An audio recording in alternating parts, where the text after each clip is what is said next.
Gaur egun, eskolek, arazo larri baten aurrean aurkitzen dira. Ahultsuen aurkako bortxakeria indartsuen partetik. Guk, ikuspuntu dogmatikotatik urrun, jarrera autokritiko berri bat aurkeztu nahi dugu. Horretarako irakasle, ikasle eta bestelakoen parte hartzea izango du. Bullying hitza ingelesetik dator. Euskeraz, larderia edo beldurtarazpena esan nahi du. Fenomenoa Ingalaterra sortu zen aspaldi, eta herri honetan hain zuzen bere buruaz urtero beste egiten duten neska mutilen kopurua itzela da. Hemen gizarte alarma hondarribiko jokin lagunak bere bizitza harresi batean amaitzea erabaki zuenean piztu zen. Baina zeintzuk dira gertakari honen sortze iturriak? Nola geldi daitezke? Aixerrota institutuko psikologarekin hitz egin genuen.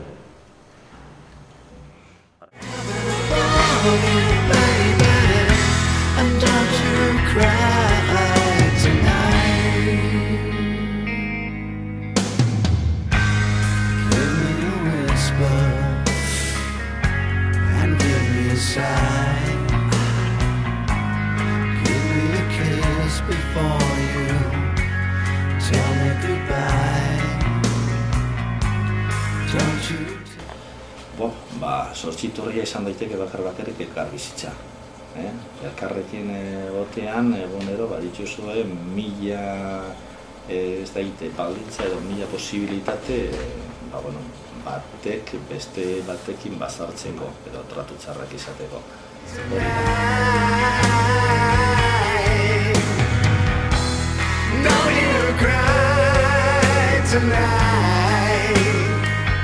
Zuekin lan egiten dugu, edo batez txikiagoekin lan egiten dugu, apur batia elkarbizitzarako beharrezkoak diren trebetasunak edo arauak. Eta orduan, beraiek, familietan bai ezik eta bera ematen badute, lortuko dugu. Baina edozein kasutan, tratu txarrak agertuko dira. Nola jakin dezakete ikastetxeek bullying kasurik dagoen ala ez? Bullying jakiteko dagoen ala ez, zaila da. Zaila da, zeren hor ez dago fintatuta muga bat. Ikasle bat sentitzen da momentu batean akosatu da. Eta bakarrikan esan da, esan diotelako zerbait. Eta posible da ikasle hori igual behar bada gurengana etortzea edo esatea eske, baina askotan ez da gertatzen. Orduan, bullyinga gertatzen den ala ez jakiteko protokolo bat jarraitzen dugu. Eta normalean, enteratzen bagara, posibilitatea dagoela bullying egoteko. Nola enteratzen garen, igual ikasle berak esan da, neko agarro izaten da, edo bestean irakasle bat ere esan da, edo gurasoa komentatuta, edo egiten duguna izaten da ikasle horrekin izan. Baina gora hobetu lertzeko, erasoak jasotzen dutenekin, erasotzaileekin mintzatu gara ere bai.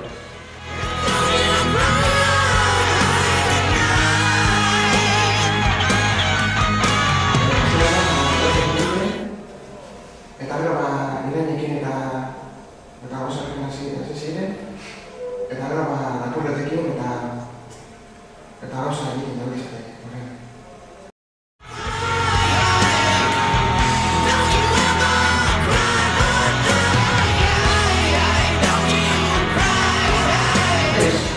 Askoz gara, gaur egun erasoak pertsona muntza behin burutzen dituzte eta.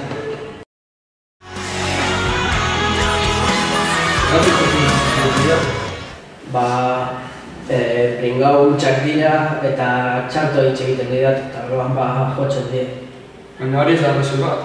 Hori arrazoi handia da, ze errespetu falta handia dute eta norbait egin akatzen argia errespetu zerbait.